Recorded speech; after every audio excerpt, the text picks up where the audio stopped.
Baik anak-anak, kita akan lanjutkan pelajaran kita hari ini mengenai lensa, baik lensa cekung maupun lensa cembung. Mari kita simak bersama-sama. Oke, kita akan lanjutkan tentang lensa. Jadi kita akan bahas bagaimana lensa cekung dan lensa cembung itu dan apa-apa saja yang menjadi sinar-sinar istimewa serta kekuatan lensa. Yang dimaksud dengan lensa adalah benda bening yang memiliki permukaan berbentuk cekung atau cembung yang fungsinya untuk membiaskan cahaya. Ini kalau lensa untuk membiaskan cahaya. Oke, ini lensa cembung ya. Kemudian ini lensa cekung. Ini cekungan di sini nih. Oke. Jadi lensa anak-anak lihat lensa itu mempunyai 2 titik fokus. Kalau kemarin cermin hanya mempunyai 1 titik fokus. Tetapi kalau lensa karena mempunyai 2 permukaan, maka dia mempunyai 2 titik fokus. Itu yang harus diingat oleh anak-anak. Nah ini, catatan lensa memiliki 2 titik fokus. Secara umum, lensa ada 2 macam, yaitu lensa cembung dan lensa cekung. Jadi ada lensa cembung itu ada seperti ini, cembung semua, biconvex, ini plan convex, ini konkav convex. Lensa cembung itu bagian tengahnya, ini bagian tengahnya lebih tebal dari bagian pinggirnya. Bagian tengahnya lebih tebal dari bagian pinggirnya. Maka disebut dengan lensa cembung. Sekarang sinar istimewa pada lensa cembung. Yang pertama, anak-anak lihat ini, sejajar sumbu utama akan dibiaskan melalui titik fokus. Sinar datang, mohon maaf, sinar datang sejajar sumbu utama lensa akan dibiaskan menuju titik fokus aktif. Lensa cembung, titik fokus aktifnya ada di sebelah kanan. Di belakang lensa maksudnya ya. Nah, sinar istimewa yang kedua. Sinar datang melalui titik fokus pasif.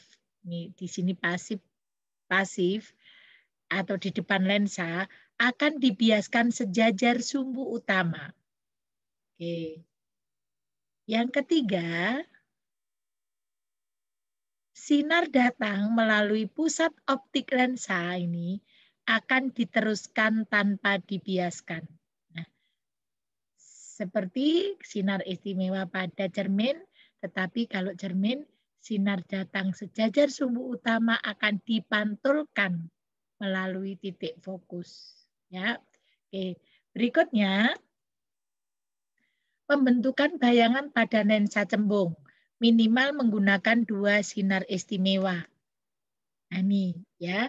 Jadi tadi jika di sini ada sumbu utama, kemudian di sejajar sumbu utama. Oke, sebentar.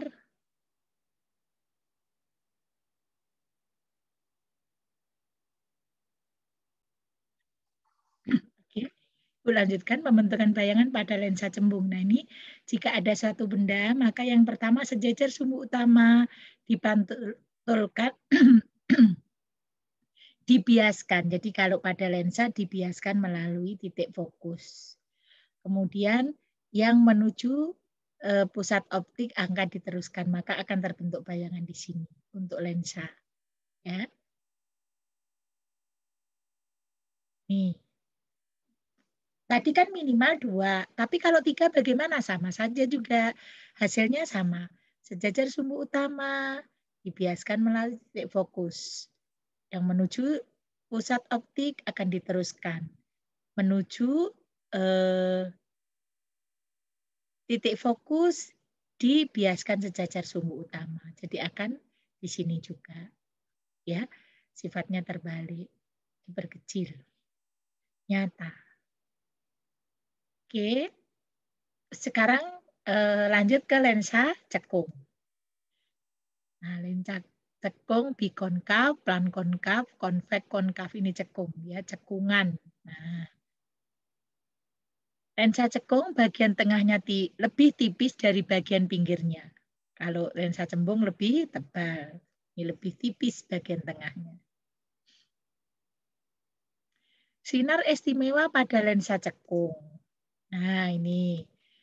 Anak-anak perhatikan di sini untuk lensa cekung, sinar datang sejajar sumbu utama lensa ada kata-kata seolah-olah dibiaskan berasal dari titik fokus aktif di depan lensa. Yang kedua, sinar datang seolah-olah menuju titik fokus pasif di depan lensa akan dibiaskan sejajar sumbu utama. Yang ketiga,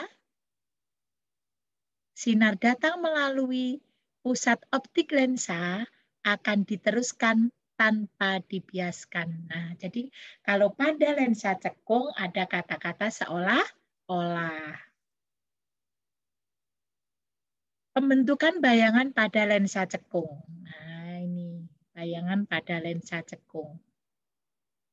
Sinar datang, ini bendanya, kemudian seolah-olah dipantulkan melalui titik fokus yang menuju pusat optik akan diteruskan. Nah, ini kalau pada lensa cekung akan menghasilkan bayangan yang lebih kecil tetapi tegak. Tadi kalau lensa cembung terbalik. Ya, itu yang harus anak-anak perhatikan.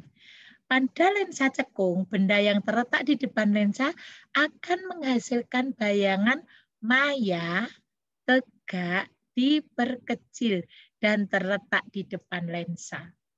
Oke. Persamaan pada lensa. Nah, persamaan pada lensa kemarin mirip dengan persamaan pada cermin. Ya, rumusnya pada cermin, di mana F itu titik fokus, S itu jarak benda, S aksen jarak bayangan. Nah, ini M, jangan lupa M ini perbesaran. Perbesaran ini H aksen tinggi bayangan, H tinggi benda. S aksen jarak bayangan, S jarak benda. Jangan sampai terbalik. Nah, ini pagar ini namanya harga mutlak. Harga mutlak itu semua yang bernilai negatif, jika sudah masuk pada perbesaran, maka akan menjadi positif. Itu yang harus diperhatikan. Catatan pada lensa cembung, titik fokusnya bernilai positif. Pada lensa cekung, titik fokusnya bernilai negatif. Jadi misalnya dalam soal, sebuah benda terletak di depan lensa cekung yang mempunyai titik fokus 5 cm. Berarti anak-anak harus memasukkan min 5. Karena apa? Karena pada lensa cekung titik fokusnya adalah negatif. Setiap lensa memiliki kemampuan berbeda-beda dalam mengumpulkan sinar atau menyebarkan sinar. Kemampuan lensa ini dalam mengumpulkan atau menyebarkan sinar disebut dengan kekuatan lensa. Disimbolkan dengan huruf D atau ada yang menyimbolkan dengan huruf P. Ya, P besar. Satuannya adalah dioptri. Nah, ini bisa dilihat rumusnya. Secara matematis dapat dituliskan D sama dengan 1 per fokus, titik fokus. Jika satuannya meter, maksudnya jika fokusnya dalam satuan meter, anak-anak menggunakan 1 per fokus. Tetapi jika satuannya sentimeter, maka anak-anak menggunakan kekuatan lensa 100 per fokus. Jadi 100. Paham ya? Oke. Sekarang contoh soal. Diketahui titik fokus sebuah lensa cembung 25 cm, maka tentukan berapa kekuatan lensanya. Dibiasakan ditulis dulu, yang diketahui adalah fokus 25 cm, kemudian yang ditanya D, kekuatan lensa. jawab rumusnya. Anak-anak selalu tuliskan rumusnya dulu sehingga akan tahu. Dioptri karena di sini satuannya sentimeter, maka kita ambil rumus yang D sama dengan 100 per F dibagi titik fokus. Berarti 100 dibagi 25. Maka hasilnya kekuatan lensanya 4 dioptri. Nah, jadi kekuatan lensanya sama dengan 4 dioptri. Oke, paham ya? Jadi di sini satuannya sentimeter. Oke, jadi nanti yang belum paham boleh bertanya. Berikutnya, ini dikerjakan. Ya, dikerjakan. Diketahui titik fokus sebuah lensa sembung 50 cm. Maka tentukan berapa kekuatan lensanya. Ya, jadi ingat tadi ditulis diketahui, kemudian ditanya, jawabnya ditulis rumusnya, terus berapa hasilnya. Baik anak-anak, pembahasan kita tentang lensa cukup sampai di sini dulu. Ibu akhiri, semoga bermanfaat bagi anak-anak. Jangan lupa dipahami dan diperhatikan, sukses buat anak-anak, dan sampai jumpa kembali.